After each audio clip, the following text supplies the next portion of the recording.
আসসালামু আলাইকুম সবাইকে management second paper test paper solving ক্লাসে স্বাগত জানাচ্ছি। আমি মুফরাদ হাসান মুগ্ধ, বর্তমানে অধ্যয়নরত আছি ঢাকা বিশ্ববিদ্যালয়। তো পূর্ববর্তী ক্লাসগুলোতে আমরা চ্যাপ্টার 3 পর্যন্ত আমরা কমপ্লিট করেছিলাম। আজকে আমরা দেখব চ্যাপ্টার 4।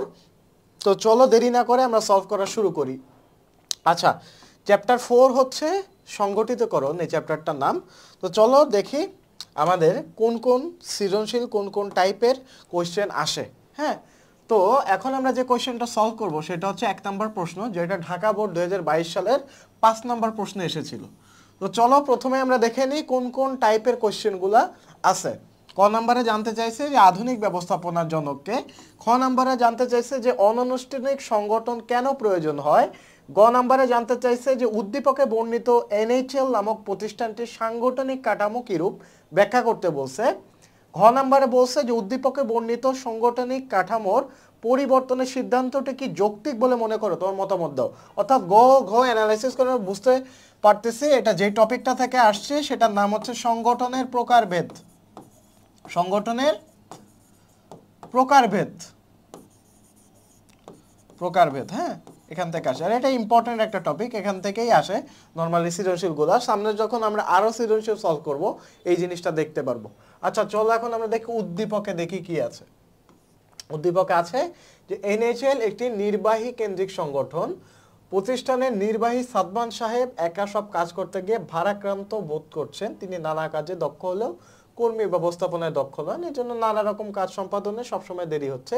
এই অবস্থায় প্রতিষ্ঠানটির কাঠামো পরিবর্তন করে কয়েকজন বিশেষজ্ঞ কর্মকর্তা নিয়োগের সিদ্ধান্ত নেওয়া হয়েছে। তো এখন সংগঠন কাঠামোর প্রকারভেদের মধ্যে সরলরৈখিক সংগঠন, সরলরৈখিক ও পদস্থ কর্মী সংগঠন, তারপরে কার্যভিত্তিক সংগঠন, তারপরে ম্যাট্রিক্স সংগঠন, এগুলো হচ্ছে সংগঠন কাঠামোর প্রকারভেদ। তো আমরা জানি যে সরলরৈখিক, এটা প্রথমে ছিল সরলরৈখিক সংগঠন, যেহেতু নির্বাহী সাদমান সাহেবের নির্দেশে সব কাজ করত, কিন্তু পরবর্তীতে তার একজন বিশেষজ্ঞ দরকার হয়। তো এটা কিন্তু সরলরৈখিক ও পদস্থ কর্মী সংগঠনের সাথে মিলে যায়। তো আমরা যখন ইন ডিটেলস আমরা সলভে যাব তখন আমরা দেখতে পারবো। তো চলো দেরি না করে শুরু করি সলভ করা। আচ্ছা, তো ফার্স্টে কি কোয়েশ্চেন ছিল যে আধুনিক ব্যবস্থাপনার জনককে। তো আমরা জানি আধুনিক ব্যবস্থাপনার জনক হচ্ছে হেনরি ফেওল, আর বৈজ্ঞানিক ব্যবস্থাপনার জনক হচ্ছে এফ.ডব্লিউ. টেলর। আচ্ছা, বৈজ্ঞানিক ব্যবস্থাপনার জনককে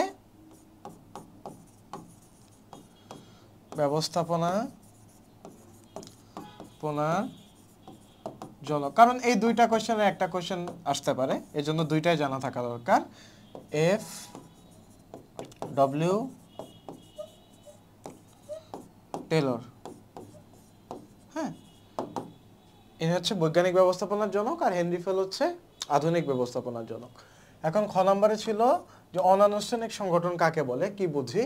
প্রতিষ্ঠানের নিয়মের বাইরে ব্যক্তিগত বা সামাজিক সম্পর্কের ভিত্তিতে গড়ে ওঠা সংগঠনকে অনানুষ্ঠানিক সংগঠন বলে, অর্থাৎ নিয়মের বাইরে যে সংগঠনটা গড়ে ওঠে। এখন এই সংগঠনের বৈশিষ্ট্য কি কি, যে প্রতিষ্ঠানের নিয়ম কানুন, দায় দায়িত্ব, কর্তৃত্ব, জবাবদিহিতা অনুসরণ করবে না, এবং সরাসরি সর্বোচ্চ ঊর্ধ্বতনের সাথে পরামর্শ করে সমস্যা সমাধান করতে পারবেন। হ্যাঁ, আর প্রতিষ্ঠানের কোনো বিরূপ যখন পরিস্থিতি হবে তখন নিয়ম নীতি ও পদমর্যাদা এড়িয়ে কেউ এগিয়ে আসেন। তো তখন কিন্তু যখন বিরূপ পরিস্থিতি আসে তখন পদমর্যাদা বা নিয়ম নীতি অনুসরণ করার প্রয়োজন পড়ে না, যেহেতু এটা অনানুষ্ঠানিক সংগঠন। হ্যাঁ, তারা পরিস্থিতি মোকাবেলায় গুরুত্বপূর্ণ ভূমিকা রাখেন, এসব কারণে অনানুষ্ঠানিক সংগঠনের প্রয়োজন। কারণ যখন বিরূপ পরিস্থিতিতে পড়ে তখন যদি আমি প্রোটোকল মেনটেন করে আসতে যাই তখন কিন্তু সিদ্ধান্ত গ্রহণে বিলম্ব হতে পারে। তো সিদ্ধান্ত গ্রহণে বিলম্ব হলে কিন্তু তার প্রতিষ্ঠানটা ক্ষতির সম্মুখীন হতে পারে। তো এই ধরনের কেসের ক্ষেত্রে বা এই ধরনের সিনারিওর ক্ষেত্রে তোমার কিন্তু অনানুষ্ঠানিক সংগঠনের প্রয়োজন পড়বে। বোঝা গেল? এখন গ নম্বরে আসি। গ নম্বরে কি ছিল, যে উদ্দীপকে বর্ণিত এনএইচএল নামক প্রতিষ্ঠানটি সংগঠন কাঠামো কি। তো আমরা তো অলরেডি ব্যাখ্যা করেছি। তো দেখো এই যে উদ্দীপকে বর্ণিত এনএইচএল নামক প্রতিষ্ঠানটির সাংগঠনিক কাঠামো সরলরৈখিক, কারণ যেহেতু সাদমানের নির্বাহীর নির্দেশে সবকিছু হচ্ছিল, তো এটা কিন্তু সরলরৈখিক সংগঠনের বৈশিষ্ট্যের সাথে মিলে যায়। তো এখন দেখি সরলরৈখিক সংগঠনের বৈশিষ্ট্য কি কি। এই সংগঠনে কর্তৃত্ব প্রবাহ সরলরেখার মতো ধারাবাহিকভাবে উপর থেকে নিচের দিকে ধাবিত হয়, আর জবাবদিহিতা নিচ থেকে উপর দিকে ওঠে। এই সংগঠনের সব ক্ষমতা ও কর্তৃত্বের অধিকারী হন নির্বাহী। সংগঠনে তিনি এককভাবে সিদ্ধান্ত নিয়ে থাকেন। হ্যাঁ, তো এই যে আমরা আন্ডারলাইন যেগুলো করলাম বা যেগুলো হচ্ছে আমরা বোল্ড করে দিলাম, এগুলো হচ্ছে সরলরৈখিক সংগঠনের বৈশিষ্ট্য। হ্যাঁ, কি পয়েন্ট দিলে মনে রাখবা যে কর্তৃত্ব প্রবাহ থাকবে, জবাবদিহিতা থাকবে, এককভাবে সিদ্ধান্ত নেওয়ার ক্ষমতা থাকবে। এটা হচ্ছে সরলরৈখিক সংগঠনের নির্বাহীর বৈশিষ্ট্য। এখন উদ্দীপকের সাথে রিলেট করব যে কেন এটা সরলরৈখিক সংগঠন। দেখো, উদ্দীপকে এনএইচএল একটি নির্বাহী কেন্দ্রিক সংগঠন, প্রতিষ্ঠানটিতে নির্বাহী সকল ক্ষমতার অধিকারী। সাদমান সাহেব একজন নির্বাহী হিসেবে প্রতিষ্ঠানটিতে সব কাজ সম্পাদন করে থাকেন। আবার তিনি কর্মীদের আদেশ নির্দেশ দেওয়ার মাধ্যমে সরাসরি তত্ত্বাবধানও করেন। হ্যাঁ, এবং কর্মীরা তার আদেশ মানতেও বাধ্য থাকে। এইসব বৈশিষ্ট্যের সাথে কিসের মিলে যায়? সরলরৈখিক সংগঠনের মিল পাওয়া যায়। সুতরাং বলতে পারি যে এনএইচএল প্রতিষ্ঠানটি সাংগঠনিক কাঠামো সরলরৈখিক সাংগঠনিক কাঠামোর সাথে মিল রয়েছে। ওকে, গেল ঘ নম্বর। আচ্ছা, তো বলছে যে উদ্দীপকে বর্ণিত সাংগঠনিক কাঠামো পরিবর্তন সিদ্ধান্তটি যৌক্তিক কিনা। অবশ্যই যৌক্তিক। কেন যৌক্তিক এখন আমরা আলোচনা করব। আচ্ছা, তো সংগঠন কাঠামোতে কি হয়? সরলরৈখিক নির্বাহীকে সহযোগিতা করার জন্য বিশেষজ্ঞ কর্মী নিয়োগ করা হয়। কোন সংগঠন কাঠামোতে? সরলরৈখিক ও পদস্থ কর্মী সংগঠনে। সরলরৈখিক ও পদস্থ কর্মী সংগঠনে।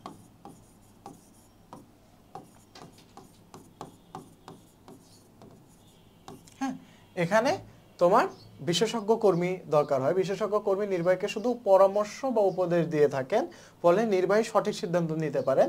হ্যাঁ, উদ্দীপকে এনএইচএল প্রতিষ্ঠানটিতে কি করা হয়েছে? যে সরলরৈখিক সংগঠন কাঠামো অনুসরণ করা হয়েছিল প্রথমে।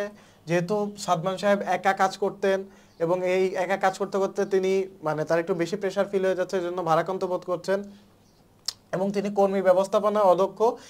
এই অবস্থায় প্রতিষ্ঠানটিতে একজন কি দরকার? বিশেষজ্ঞ কর্মকর্তা দরকার। তো এখানে কাঠামো পরিবর্তনের ফলে প্রতিষ্ঠানটির সংগঠন কাঠামো সরলরৈখিক ও পদস্থ কর্মী সংগঠনে রূপান্তরিত হবে। এতে নির্বাহী সাদমান সাহেবকে বিশেষজ্ঞ কর্মী কাজে সহায়তা করতে পারবে, আবার পরামর্শমূলক সহায়তাও করতে পারবে। হ্যাঁ, এক্ষেত্রে তার কি হবে? তার কার্যভার লাঘব হবে, অর্থাৎ তার কাজ করার যে প্রেশার, এই প্রেশারটা রিলিজ হবে এবং তিনি দ্রুত কাজ সম্পাদন করতে পারবেন এবং বিশেষজ্ঞ কর্মীর সহায়তা সাদমান সাহেব যথাযথভাবে কর্মী ব্যবস্থাপনাও করতে পারবেন। এতে প্রতিষ্ঠানের সব কাজ সুষ্ঠুভাবে সম্পাদিত হবে এবং কাজে গতিশীলতা আসবে। তাই প্রতিষ্ঠানটির কাঠামো সরলরৈখিক ও পদস্থ কর্মী সংগঠনে পরিবর্তন করার যে সিদ্ধান্তটা, সেই সিদ্ধান্তটা যৌক্তিক বলা যায়।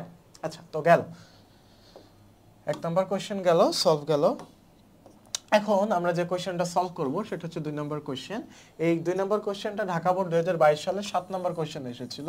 হ্যাঁ, তো এটার ফার্স্ট যে কোশ্চেনটা আসছিল সেটা হচ্ছে পথ আবর্তন বলতে আমরা কি বুঝি। খ নম্বরে আসছিল যে নির্দেশনার ঐক্য প্রতিষ্ঠানে গুরুত্বপূর্ণ কেন। গ নম্বরে যে কোশ্চেনটা লিখছে বা বলছে সেটা হচ্ছে মিস্টার আলমের প্রতিষ্ঠানে প্রথম পর্যায়ে কোন ধরনের সংগঠন কাঠামো বিদ্যমান ছিল ব্যাখ্যা করো।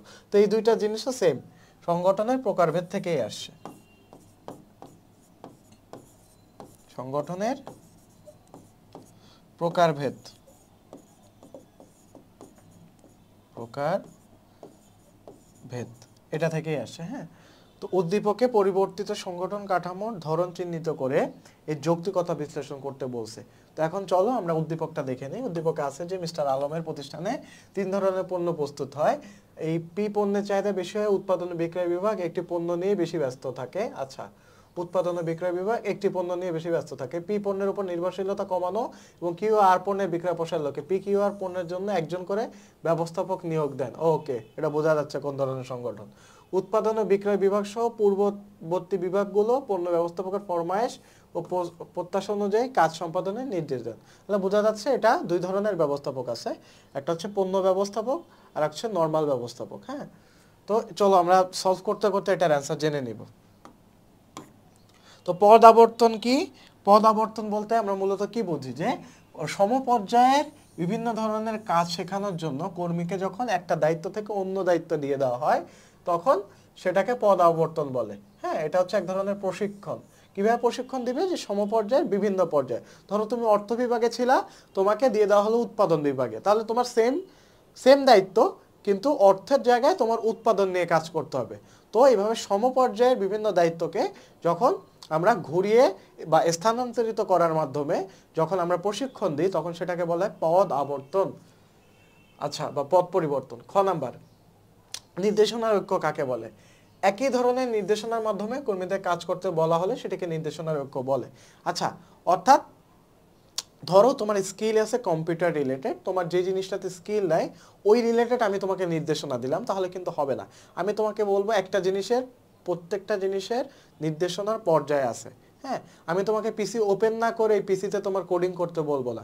তো পিসিতে কোডিং করতে হলে তোমাকে অবশ্যই প্রথমে পিসি ওপেন করতে হবে, তারপরে পাসওয়ার্ড দিয়ে পিসিতে ঢুকতে হবে, তারপরে তোমার কোডিংয়ের যে অ্যাপটা আছে ওইটাতে ঢুকতে হবে। তো প্রত্যেকটার একটা স্টেপ বাই স্টেপ আছে, একটা যেটা একটা আর একটার সাথে রিলেটেড, একটা ছাড়া আর একটা করা যাবে না। তো এই জিনিসটা হচ্ছে নির্দেশনার ঐক্য, যে নির্দেশনা পূর্ববর্তী নির্দেশনার সাথে মিল রেখে পরবর্তী নির্দেশ দেওয়াকে নির্দেশনার ঐক্যের নীতি বলা হয়।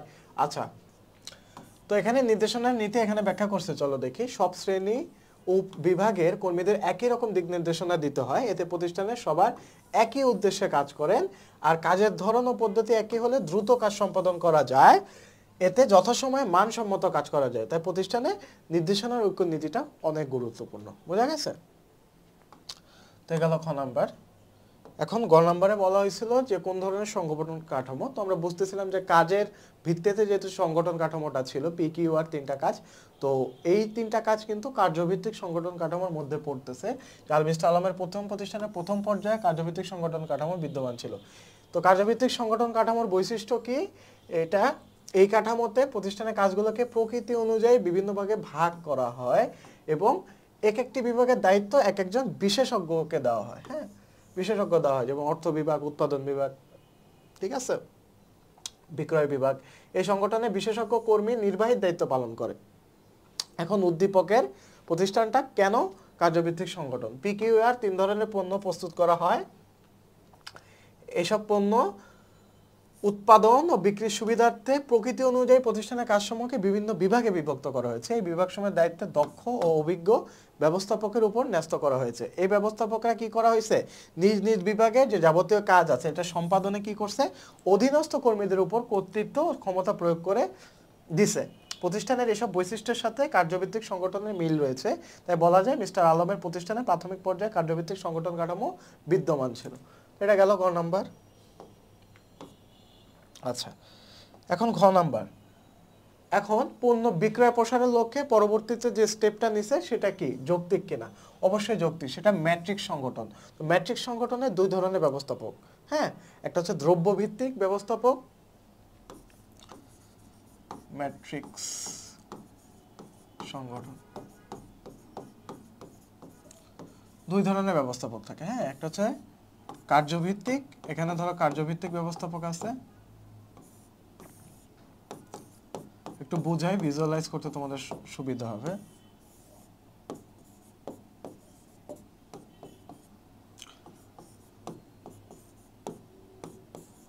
তো এই ব্যবস্থাপকরা হচ্ছে দ্রব্য ভিত্তিক ব্যবস্থাপক, দ্রব্য ভিত্তিক, আর এরা হচ্ছে কার্যভিত্তিক ব্যবস্থাপক। হ্যাঁ, তো ধরো এটা একটা প্রোডাক্ট, এটা হচ্ছে পটেটো ক্র্যাকার্স। তো পটেটো ক্র্যাকার্সের মধ্যে উৎপাদন করতে হবে, বিক্রয় করতে হবে, ক্রয় করতে হবে, ম্যাটেরিয়ালস, র ম্যাটেরিয়ালস ক্রয় করতে হবে। তো প্রত্যেকটার জন্য আলাদা বিভাগ আছে। হ্যাঁ, তো উৎপাদনের দায়িত্ব পালন করবে উৎপাদন ব্যবস্থাপক, ঠিক আছে। তারপর অর্থের দায়িত্ব পালন করবে, অর্থাৎ কিভাবে ফাইন্যান্স করবে সেটা হচ্ছে অর্থ ব্যবস্থাপক। তো এই সব ব্যবস্থাপক যে পরে জবাব দিয়ে দিবে দ্রব্যভিত্তিক ব্যবস্থাপককে, অর্থাৎ এই পটেটো ক্র্যাকার্সটা ঠিকঠাক মতো লঞ্চ হওয়ার জন্য দ্রব্যভিত্তিক ব্যবস্থাপক করে দেওয়া হয়েছে। তো এইভাবে প্রজেক্ট এক্স, ওয়াই, জেড এভাবে প্রজেক্ট বেসিসে করে দেওয়া হয়েছে। হ্যাঁ, তো এটাকে বলা হয় ম্যাট্রিক্স সংগঠন। আচ্ছা, তো এই সংগঠনে কাজ কি? এই সংগঠনে কার্যভিত্তিক ব্যবস্থাপক ও প্রকল্প ভিত্তিক ব্যবস্থাপক দু ধরনের কর্তৃপক্ষ থাকে। এতে প্রতিটি বিভাগকে সমানভাবে গুরুত্ব দেওয়া সম্ভব হয় এবং পণ্য উৎপাদনকারী প্রতিষ্ঠানের ক্ষেত্রে এই সংগঠন অত্যন্ত উপযোগী। হ্যাঁ, এখন উদ্দীপকের মিস্টার আলমের প্রতিষ্ঠানে তিন ধরনের পণ্য প্রস্তুত করা হয়। এখন কিউআর উৎপাদন ও বিক্রয় প্রসারে তেমন গুরুত্ব দেওয়া হচ্ছে না, বেশিরভাগ পণ্যের পি পি পণ্যের চাহিদাটা বেশি আছে, এই জন্য কিউআর আর এর প্রতি অতটা বেশি ফোকাস দেওয়া সম্ভব হচ্ছে না। তো যাতে প্রত্যেকটা পণ্যের গুরুত্ব পায় এবং প্রত্যেকটা পণ্য ঠিকঠাক মতো উৎপাদিত হয়, এজন্য কি করছে? ম্যাট্রিক্স সংগঠনে পরিণত করছে। কিভাবে পরিণত করছে? যে তিনি একজন বিক্রয় ব্যবস্থাপক নিয়োগ দিয়েছেন, আর প্রতিষ্ঠানটির উৎপাদন ও বিক্রয় বিভাগ সহ অন্যান্য বিভাগগুলোকে তিনি পণ্য ব্যবস্থাপকদের ফরমাইশ বা প্রত্যাশা অনুযায়ী কাজ সম্পাদনের নির্দেশ দিয়েছেন। হ্যাঁ, এক্ষেত্রে পরবর্তীতে প্রতিষ্ঠানটিকে ম্যাট্রিক্স সংগঠন কাঠামোতে রূপান্তরিত করা হয়। কেন ম্যাট্রিক্স সংগঠন কাঠামোতে রূপান্তরিত করা হয়েছে বা কেন এটাকে আমরা ম্যাট্রিক্স সংগঠন বলবো? কারণ এই পিকিউআর পণ্যে কি করছে, পিকিউআর পণ্য কি করছে তোমার নিয়োগ দিছে। হ্যাঁ, পিকিউআর পণ্যের জন্য প্রত্যেকটা বিভাগকে আলাদা আলাদা তোমার একজন ব্যবস্থাপক নিয়োগ দিছে এবং ব্যবস্থাপককে নিয়ে দিয়ে প্রত্যেকটা বিভাগের আন্ডারে কার্যভিত্তিক ব্যবস্থাপকের নির্দেশ দেওয়ার ক্ষমতা দেওয়া হয়েছে দ্রব্যভিত্তিক ব্যবস্থাপককে। হ্যাঁ, তো যেটা হচ্ছে ম্যাট্রিক সংগঠনের সাথে মিলে যায় এবং এই ম্যাট্রিক সংগঠন গঠন করার ফলে বিভাগসমূহ সব পণ্যের উপর সমান গুরুত্ব দিবে। এর মাধ্যমে কি হবে, পণ্যের নির্ভরশীলতাও কমে যাবে, অন্য পণ্যের উপর নির্ভরশীলতা কমে যাবে। হ্যাঁ, এই জন্য প্রতিষ্ঠানটির সংগঠন কাঠামো ম্যাট্রিক সংগঠনে পরিবর্তনের সিদ্ধান্তটি যৌক্তিক হয়েছে বলে মনে করি। তো এটাই গেল ঘ নম্বরের অ্যান্সার। আচ্ছা, এখন আমরা 3 নম্বর প্রশ্নটা সলভ করব। 3 নম্বর প্রশ্নটা এসেছিল ময়মনসিংহ বোর্ড 2022 সালে। হ্যাঁ, 6 নম্বর প্রশ্নে। তো এখানে কোয়েশ্চেনগুলো কি দেখে নিই। কমিটি বলতে কি বুঝি, সরলরৈখিক সংগঠন জটিল ও বৃহদায়তন প্রতিষ্ঠানে অনুপযোগী ব্যাখ্যা করো। এক্স প্রতিষ্ঠানের সংগঠন কাঠামোর ধরন ব্যাখ্যা করতে বলছে। জনাব আবিরের দ্রুত সঠিক সিদ্ধান্ত গ্রহণে প্রতিষ্ঠানটি কি কি সুবিধা পেতে পারে উদ্দীপকের আলোকে বিশ্লেষণ করতে বলছে। তো এই 4টা হচ্ছে মূলত কোয়েশ্চেন। এখন আমরা উদ্দীপকে যাব। উদ্দীপকে কি বলা আছে চলো দেখে নিই। এক্স একটি আর্থিক বিনিয়োগকারী প্রতিষ্ঠান, সেখানে বন্ধকি ঋণেরও ব্যবস্থা আছে। ঋণের কার্যক্রম ও দেশের প্রচলিত আইন সম্পর্কিত বিষয়ে প্রায়শই প্রতিষ্ঠানটিকে আইনি জটিলতা মোকাবেলা করতে হয়। এই প্রেক্ষিতে প্রতিষ্ঠানটির ব্যবস্থাপনা পরিচালক জনাব আবিরকে আইনি বিষয়ে সহায়তা করার জন্য একজন আইনজীবী নিয়োগ করা হয়েছে, ফলে জনাব আবিরের যথাসময়ে সেটি সিদ্ধান্ত নিতে পারে। আচ্ছা, তো চলো সলভে যাই। তো প্রথমে বলা হয়েছে যে কমিটি কাকে বলে। তো কমিটির সংজ্ঞা হচ্ছে যে কোনো বিশেষ কাজের দায়িত্বভার কোনো ব্যক্তি বা ব্যক্তিবর্গের উপর যখন দেওয়া হবে তখন সেটাকে কমিটি বলা হয়। খ নম্বরে বলা আছে যে সরলরৈখিক সংগঠন বলতে কি বোঝো। সরলরৈখিক সংগঠনে কি করা হয়, কর্তৃত্ব রেখা উপর থেকে নিচ পর্যন্ত সরলরেখার আকারে নেমে আসে, এটাই হচ্ছে সরলরৈখিক সংগঠনের সংজ্ঞা। এবং সরলরৈখিক সংগঠনের বৈশিষ্ট্য কি, যে মালিক বা মুখ্য নির্বাহীর অধীনে স্বল্প সংখ্যক বিভাগ কাজ করে, বিভাগীয় কাজ বাড়লে এবং নির্বাহীকে কোনো সহযোগী দেওয়া হলে সংগঠন কাঠামোর ধরন পরিবর্তন হয়ে যায়, ফলে জটিল ও বৃহদায়তন প্রতিষ্ঠানগুলোর জন্য সরলরৈখিক সংগঠন কাঠামো অনুপযোগী। হ্যাঁ, তো সরলরৈখিক সংগঠন কাঠামো কিছু স্পেসিফিক যেগুলো হচ্ছে স্মল বিজনেস আছে ওগুলোর জন্য উপযোগী, কিন্তু জটিল যেগুলো সংগঠন কাঠামো আছে ওগুলোর জন্য এটা কিন্তু অনুপযোগী। ঠিক আছে। আচ্ছা, তো গ নাম্বারে কি ছিল যে এক্স প্রতিষ্ঠানে সরলরৈখিক ও পদস্থ কর্মী সংগঠন কাঠামোর অনুসরণ করা হয়। কিভাবে অনুসরণ করা হয়, এই সংগঠনের বৈশিষ্ট্য কি, যে এই সংগঠন কাঠামো বৈশিষ্ট্য হিসেবে যে নির্বাহী সহযোগী হিসেবে একজন বিশেষজ্ঞ বা উপদেষ্টা কর্মীর নিয়োগ দেওয়া হয়। হ্যাঁ, এবং উপদেষ্টারা বিভিন্ন বিষয়ের উপর দক্ষ হয়ে থাকে, ফলে যে কোনো জটিল সমস্যার দ্রুত সমাধান করা যায়। তো উদ্দীপকে কি করছে, বিনিয়োগকারী একটা প্রতিষ্ঠান আছে এক্স নামক, এখানে আইন সংক্রান্ত অনেক কাজ ও জটিলতা মোকাবেলা করতে হয়। এই জন্য ব্যবস্থাপনা পরিচালক কি করছে, জনাব আবিরকে সহায়তা করার জন্য একজন আইনজীবী নিয়োগ দেওয়া হয়েছে। তো আইনজীবী কি করে, তাকে পরামর্শ দেয়, বুদ্ধি দেয়। হ্যাঁ, তো এই আইনজীবী হচ্ছে একজন বিশেষজ্ঞ। এই ধরনের কর্মী শুধুমাত্র নির্বাহীকে পরামর্শ দিয়ে বা কাজে সহায়তা করে থাকেন। এই সংগঠন কাঠামোর সাথে সরলরৈখিক ও পদস্থ কর্মী সংগঠনের মিল আছে, তাই বলা যায় উদ্দীপকের এক্স প্রতিষ্ঠানের সরলরৈখিক ও পদস্থ কর্মী সংগঠন বিদ্যমান। এই হচ্ছে তোমার গ নাম্বার সলভ গেল।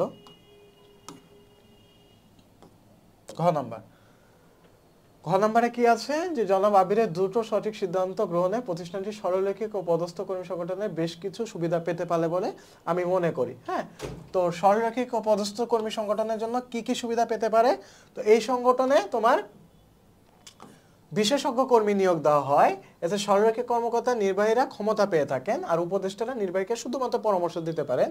উদ্দীপকের এক্স একটি আর্থিক বিনিয়োগকারী প্রতিষ্ঠান, যেখানে কি করা হয়েছে, বন্ধকি ঋণের ব্যবস্থা আছে। এর জন্য প্রচুর আইনি জটিলতা মোকাবেলা করতে হয় প্রতিনিয়ত। এই কাজগুলো দেখাশোনা করেন হচ্ছে আবির, কিন্তু তার এই বিষয়ে বিশেষজ্ঞ একজনের সাহায্যের প্রয়োজন ছিল। এই জন্য কি করে, একজন আইনজীবীকে বিশেষজ্ঞ হিসেবে নিয়োগ দেন। তো নিয়োগ দেওয়ার ফলে তোমার সংগঠনটা কি হয়, সরলরৈখিক ও পদস্থ কর্মী সংগঠনে পরিণত হয়ে যায়। হ্যাঁ, এই জন্য দুজনের মিলিত চেষ্টায় সিদ্ধান্ত না আরও বেশি সহজতর হয়ে যায় এবং সিদ্ধান্ত দ্রুত নিতে পারে, দ্রুত সিদ্ধান্ত গ্রহণে বিভিন্ন সুবিধা পেতে পারে। হ্যাঁ, তো এই যে ইয়াটা ছিল, যে কোশ্চেনটা ছিল যে জনাব আবিরের দ্রুত সঠিক সিদ্ধান্ত গ্রহণে এই যে তার একটা সাংগঠনিক কাঠামো পরিবর্তন, এটা দরকার ছিল বা উপযুক্ত ছিল বলে মনে করা হয়।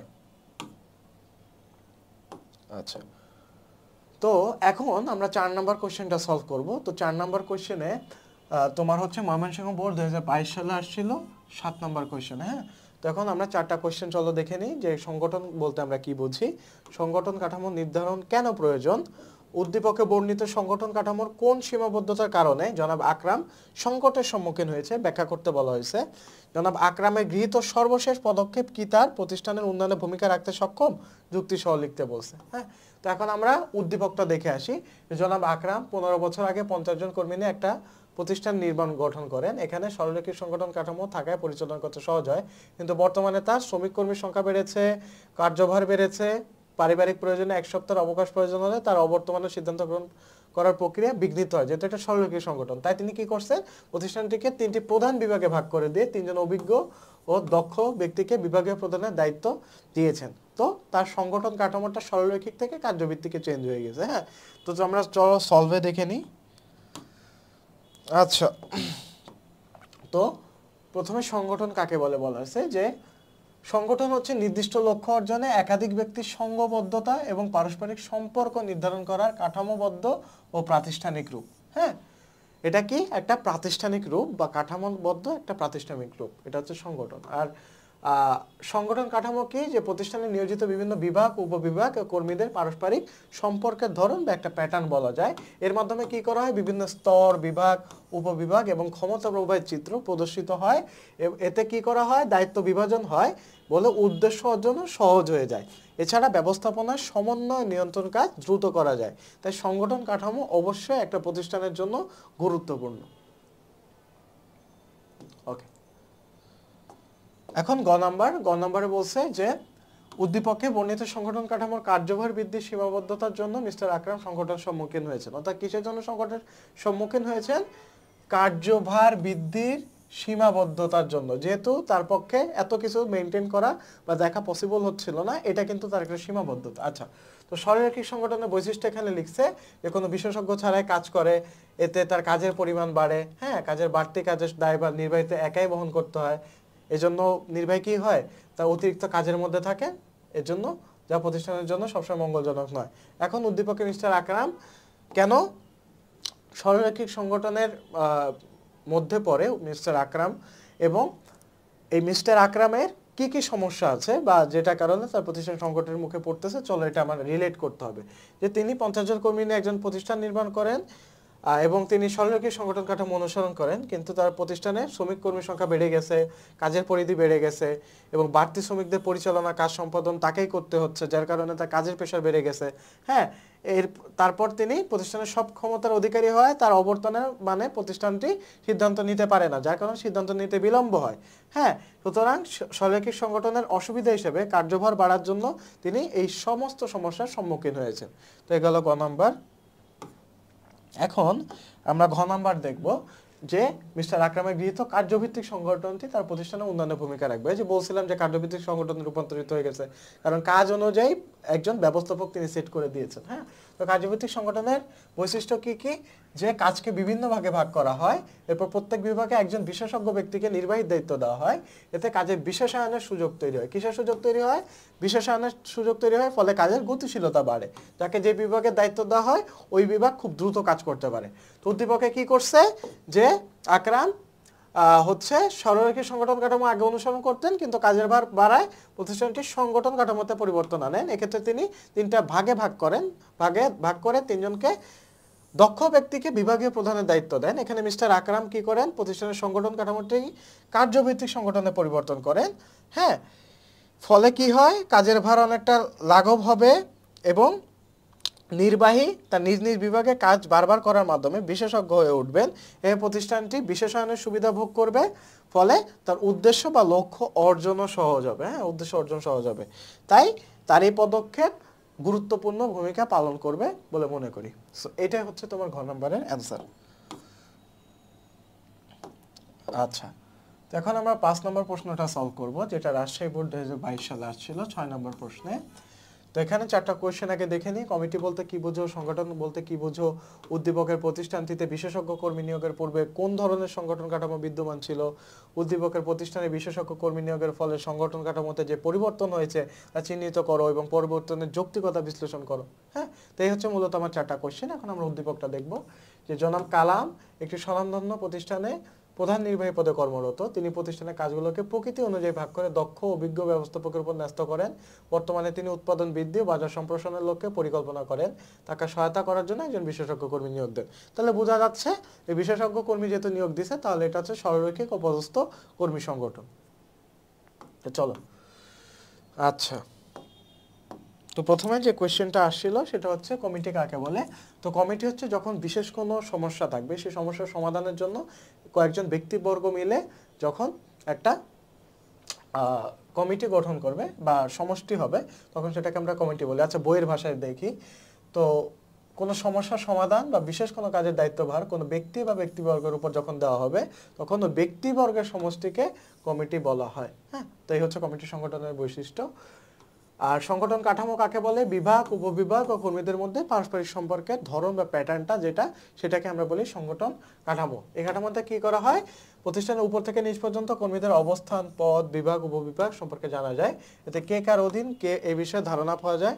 এছাড়া কর্মীদের কর্তৃত্ব প্রবাহ বিষয়েও জানা যায়। হ্যাঁ, তো হচ্ছে সংগঠন কাঠামোর সংজ্ঞা। খ নাম্বার গেল।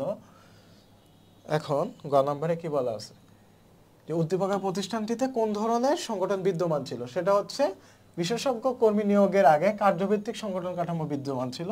আর কার্যভিত্তিক সংগঠন কাঠামোর বৈশিষ্ট্য কি? যে কাজগুলোকে কাজের প্রকৃতি অনুযায়ী বিভিন্ন ভাগে ভাগ করা হয় এবং প্রতিটি বিভাগের দায়িত্ব একজন বিশেষজ্ঞের উপর দেওয়া হয়। এতে বিশেষজ্ঞরা নির্বাহী হিসেবে দায়িত্ব পালন করেন, ফলে বিশেষায়নের সুযোগ হয়। এখন উদ্দীপকের কালামের সাথে কিভাবে এটা কার্যভিত্তিক সংগঠন, সেটা একটু মানে আমার ম্যাচ করতে হবে। হ্যাঁ, তো প্রধান নির্বাহী তিনি প্রতিষ্ঠানের কাজগুলোকে প্রকৃতি অনুযায়ী বিভিন্ন ভাগে ভাগ করেন এবং এই বিভাগের দায়িত্ব তিনি দক্ষ অভিজ্ঞ ব্যবস্থাপকের উপর ন্যস্ত করেন এবং এর মাধ্যমে তিনি কি করেন? উক্ত ব্যবস্থাপকের নিজ নিজ দায়িত্ব বা বিভাগের পূর্ণ ক্ষমতা দিয়ে থাকেন, ফলে নির্বাহী হিসেবে দায়িত্ব পালন করেন যার যার ব্যবস্থাপকরা বা প্রতিটা বিভাগের ব্যবস্থাপকরা। এইসব বৈশিষ্ট্যের সাথে কার্যভিত্তিক সংগঠনের মিল পাওয়া যায়। তাই বলা যায় যে নিয়োগের যে সংগঠনটা আগে ছিল সেটা হচ্ছে কার্যভিত্তিক সংগঠন, সরি কালামের, হ্যাঁ কালামের সংগঠনটা ছিল কার্যভিত্তিক সংগঠন। আচ্ছা, তখন ঘ নাম্বারে পরবর্তীতে যে সংগঠনটা পরিণত হয় সেটা হচ্ছে সরলরৈখিক ও পদস্থ কর্মী সংগঠন। এখন সরলরৈখিক ও পদস্থ কর্মী সংগঠনের বৈশিষ্ট্যটা কি? যে এখানে তোমার প্রধান নির্বাহীকে সহায়তা করার জন্য একজন উপদেষ্টা নিয়োগ দেওয়া হয়। এই উপদেষ্টা জাস্ট পরামর্শ দিতে পারবে বা সিদ্ধান্ত গ্রহণে সাহায্য করতে পারবে, কিন্তু অর্ডার দিতে পারবে না। তার কাজ জাস্ট নির্বাহীর কাজগুলোকে সহজতর করা। হ্যাঁ, এক্ষেত্রে প্রধান নির্বাহী কার্যক্ষমতা, সব ক্ষমতা, কর্তৃত্ব অধিকারী হন আর পদস্থ কর্মী তার সহযোগী হিসেবে কাজ করেন। এখন উদ্দীপকে কি করছে? যে প্রকৃতি অনুযায়ী ভাগ করে দক্ষ অভিজ্ঞ ব্যবস্থাপকের উপর ন্যস্ত করেন, পরবর্তীতে পরিকল্পনা নেন বাজার সম্প্রসারণের। এক্ষেত্রে তার সহায়তার জন্য তিনি একজন বিশেষজ্ঞ কর্মী নিয়োগ দেন। প্রতিষ্ঠানের বিশেষজ্ঞ কর্মী যখন নিয়োগ দেওয়া হবে, ফলে প্রতিষ্ঠানটি সরলরৈখিক ও পদস্থ কর্মী সংগঠনে পরিণত হয়েছে। জনাব কালাম পরামর্শগত সুবিধার সাথে বিশেষজ্ঞ কর্মী নিয়োগ দিয়েছে এবং এই বিশেষজ্ঞ কর্মী তাকে কি করে? পরিকল্পনা সংক্রান্ত, উৎপাদন বাড়ানো এবং বাজার সম্প্রসারণে পরামর্শ দিতে থাকেন বা পারবেন। হ্যাঁ, এখানে জনাব কালাম বিশেষজ্ঞ থেকে যে পরামর্শ নিলেও তিনি নিজের ইচ্ছা মতো সিদ্ধান্ত নেবেন। আবার এই ধরনের বিশেষজ্ঞ কর্মী নিয়োগের ফলে প্রতিষ্ঠানটিতে নতুন মেধা ও বুদ্ধির আগমন ঘটবে। এসবের মাধ্যমে জনাব কালামের যে সিদ্ধান্ত নেওয়ার ক্ষমতা সেটা দ্রুততর হবে এবং সামগ্রিক উন্নতি সাধিত হবে প্রতিষ্ঠানের বা সংগঠনের। তাই প্রতিষ্ঠানটিতে বিশেষজ্ঞ কর্মী নিয়োগ দেওয়ার যে সিদ্ধান্তটা, সেটা সরলরৈখিক ও পদস্থ কর্মী সংগঠনে একটা পরিবর্তন করাটা যৌক্তিক বলে মনে হয়েছে। হ্যাঁ, এ গেল ঘ নাম্বার। এখন আমরা 6 নম্বর কোয়েশ্চেনটা সলভ করব। 6 নম্বর কোয়েশ্চেনটা হচ্ছে দিনাজপুর বোর্ড 2022 সালে এসেছিল 8 নম্বর প্রশ্নে। তো ক নম্বরে বলা আছে যে সংগঠন চার্ট বলতে কি বুঝো। খ নম্বরে বলা আছে একজন নেতাকে দূরদর্শী হতে কেন। ক নম্বরে বলা আছে উদ্দীপক লিখিত ফিরোজের প্রতিষ্ঠানের সংগঠন কাঠামো কোন ধরনের। ঘ নম্বরে বলা আছে যে দুইটি প্রতিষ্ঠানের মধ্যে কোন সংগঠন কাঠামো উত্তম বলে তুমি মনে করো। মতামত দিতে বসে। তো এখানে উদ্দীপকটা দেখি যে খালেদ ও ফিরোজ দুই বন্ধু, দুটি প্রতিষ্ঠানের মালিক। খালেদের প্রতিষ্ঠানের কর্মীরা নির্বাহীর প্রত্যক্ষ তত্ত্বাবধানে ও নিয়ন্ত্রণে থাকে, সব কাজ সম্পাদন করে।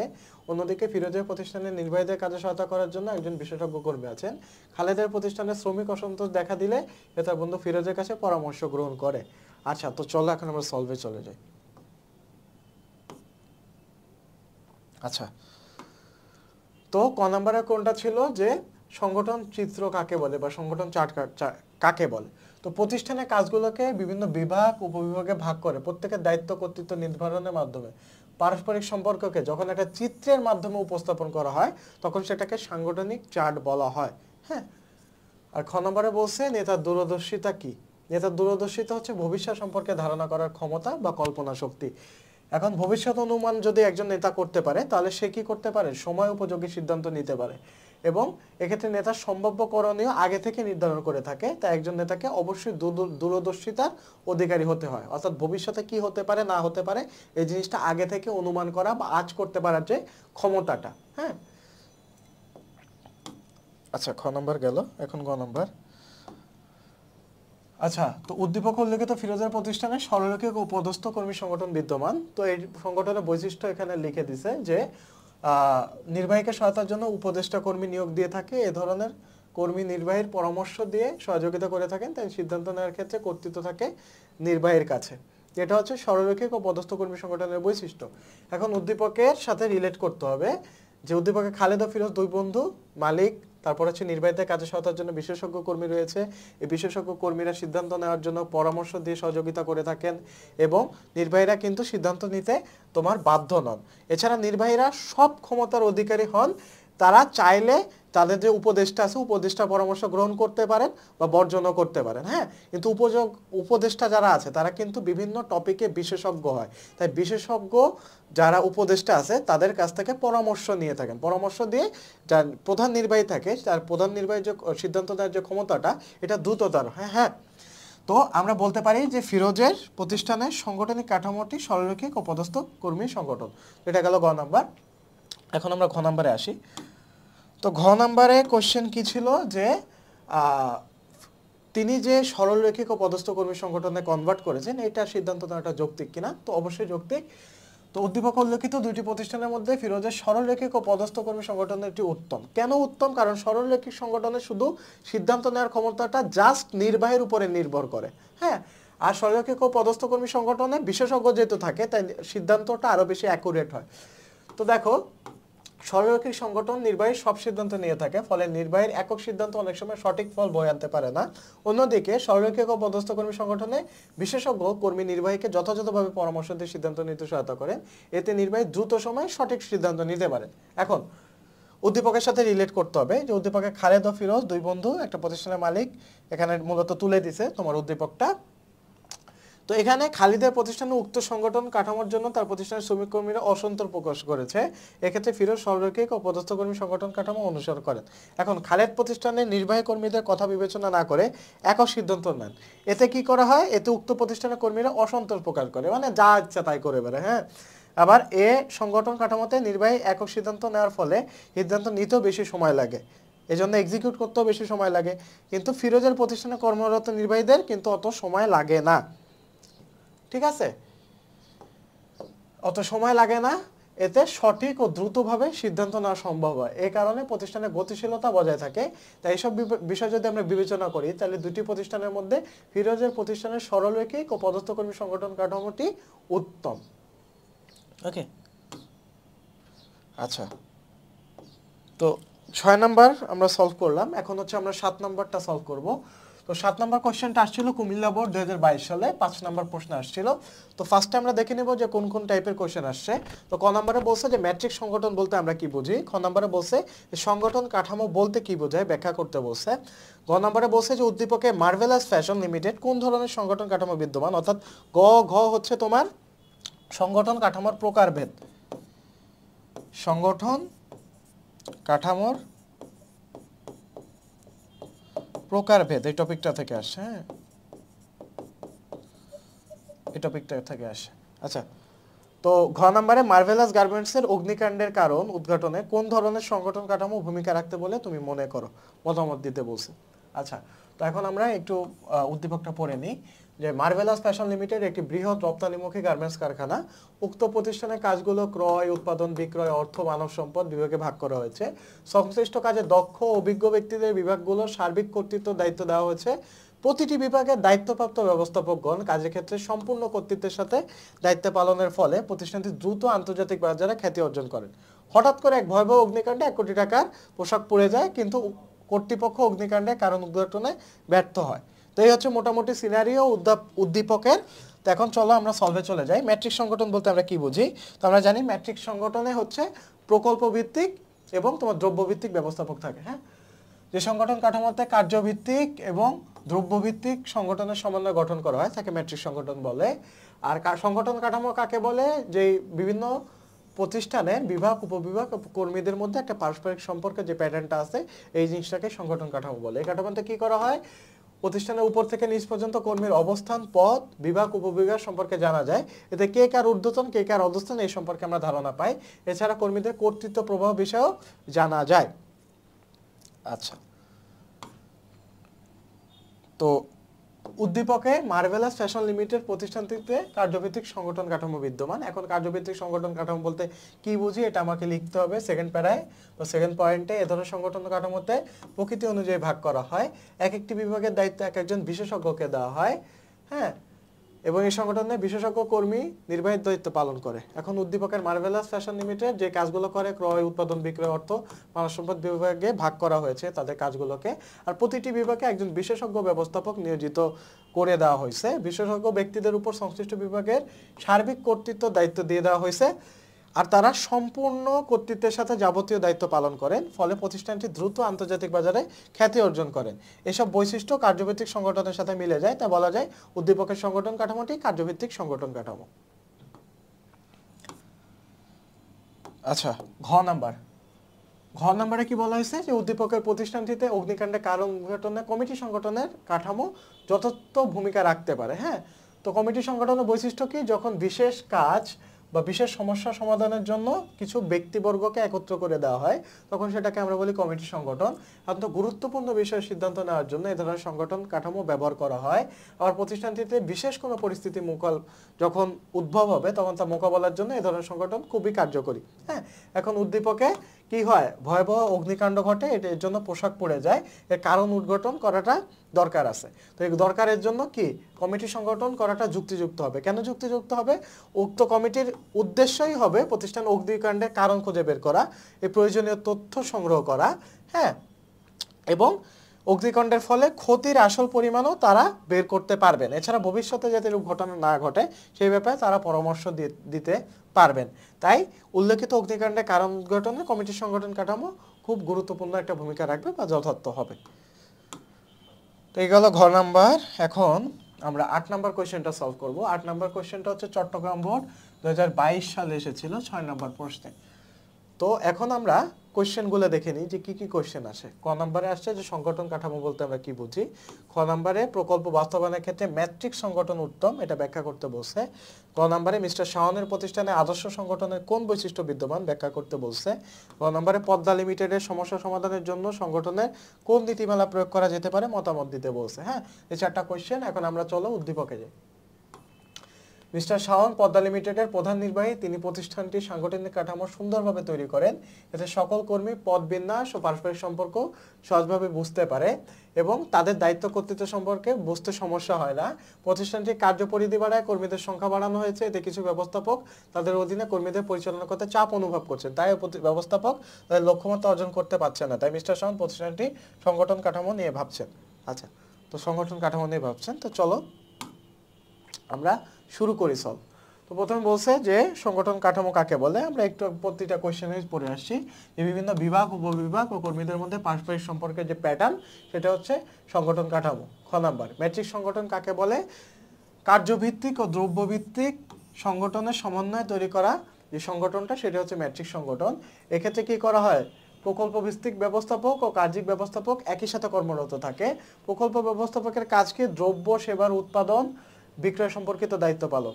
অপরদিকে কার্যভিত্তিক ব্যবস্থাপকের কাজ কি? ক্রয় ব্যবস্থাপক বিক্রয় ব্যবস্থাপক প্রতিটি প্রকল্প ব্যবস্থাপককে সহায়তা করা। তাই প্রকল্প বাস্তবায়নে ম্যাট্রিক্স সংগঠনই সবথেকে বেশি উত্তম। হ্যাঁ, এবং জটিল ব্যবসায় সংগঠনের জন্য ম্যাট্রিক্স সংগঠন উপকারী। জটিল ম্যাট্রিক্স সংগঠন উপকারী।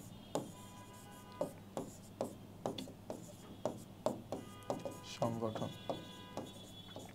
উপকারী। হ্যাঁ, তো গ নাম্বারে ডিরেক্ট চলে যাই। যে মিস্টার শাওনের প্রতিষ্ঠানে আদর্শ সংগঠনের সহজবদ্ধতার বৈশিষ্ট্য বিদ্যমান। এখন সংগঠনের বিভাগ, উপবিভাগ, স্তর, দায় দায়িত্ব, জবাবদিহিতা, কর্তৃত্ব প্রবাহ প্রভৃতি সুস্পষ্ট সহজবদ্ধ হওয়া উচিত। এগুলো এমন হতে হবে যাতে প্রতিষ্ঠানের সবাই যে যার কাজ সহজে বুঝতে পারে। এর মাধ্যমে প্রতিষ্ঠানের অভ্যন্তরে কর্মকর্তা কর্মচারীরা সঠিকভাবে তাদের দায়িত্ব পালন করতে পারবেন।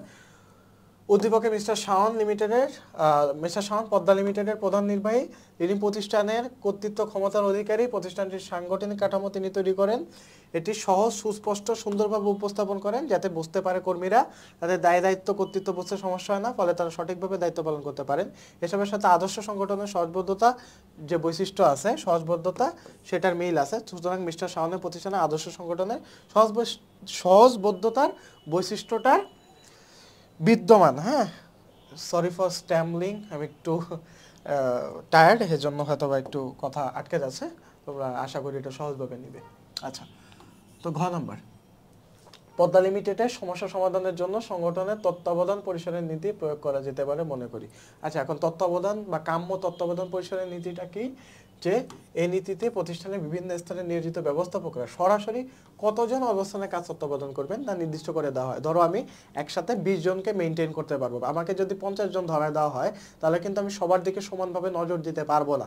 তো এটা হচ্ছে কাম্য তত্ত্বাবধান পরিসরের নীতি। হ্যাঁ, এই নীতিতে একজন ব্যবস্থাপকের প্রত্যক্ষ তত্ত্বাবধানে কর্মরত অধীনস্থের সংখ্যা কাম্য সংখ্যা স্থির রাখা উচিত। এতে তিনি তার অধীনস্থের কাজ সঠিকভাবে তত্ত্বাবধান করতে পারেন।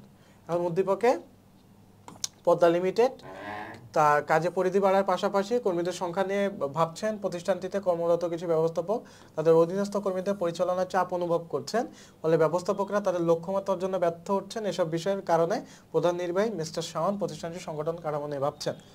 মিস্টার শাওন প্রতিষ্ঠানটিতে তত্ত্বাবধান পরিসরের নীতি অনুসরণ করতে পারেন। এর মাধ্যমে তিনি কি করতে পারবেন? ব্যবস্থাপকদের তত্ত্বাবধানে কর্মরত কর্মীদের সংখ্যা একটা নির্দিষ্ট সংখ্যায় পরিণত করতে পারবেন।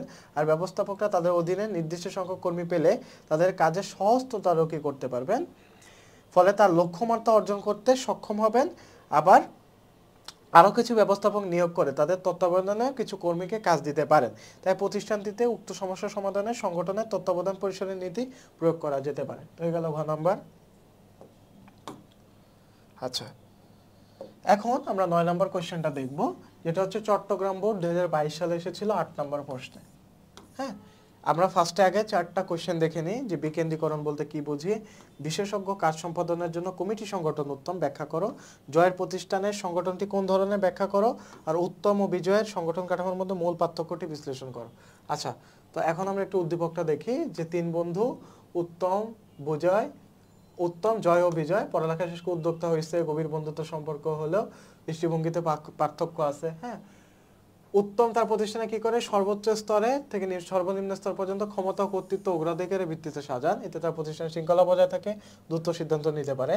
জয় তার প্রতিষ্ঠানের সমগ্র কার্যাবলী থেকে কাজের সমদায়িত্বতার ভিত্তিতে বিভক্ত করেন এবং দক্ষ ব্যবস্থাপকের নিয়োগ দায়িত্ব দেন। অন্যদিকে বিজয় তার প্রতিষ্ঠানের মূল দায়িত্ব নিজ থেকে পালন করেন। তার প্রতিষ্ঠানের দায়িত্ব, কর্তৃত্ব তার কাছ থেকে নিচের দিকে প্রভাবিত হয়, তবে তাকে পরামর্শ দেওয়ার জন্য একজন দক্ষ ব্যবস্থাপক নিয়োগ দেন। অর্থাৎ 3 ধরনের সংগঠন আছে: সরলরৈখিক সংগঠন, সরলরৈখিক ও পদস্থ, আর কার্যভিত্তিক সংগঠন। 3টা সংগঠন আছে। হ্যাঁ, তো চলো কোশ্চেন দেখছি, আমরা উদ্দীপক দেখছি, এখন আমরা সলভে যাই। তো ক নম্বরে বলছে বিকেন্দ্রীকরণ কাকে বলে? যখন উচ্চ স্তর থেকে উচ্চ স্তরের ব্যবস্থাপনা হতে কেন্দ্রীভূত না রেখে বিভিন্ন স্তরের মধ্যে ছড়ায় দেওয়া হয়, তখন সেটাকে বলা হয় বিকেন্দ্রীকরণ। হ্যাঁ, আর খ নম্বর বলছে যে সংগঠন কাকে বলে?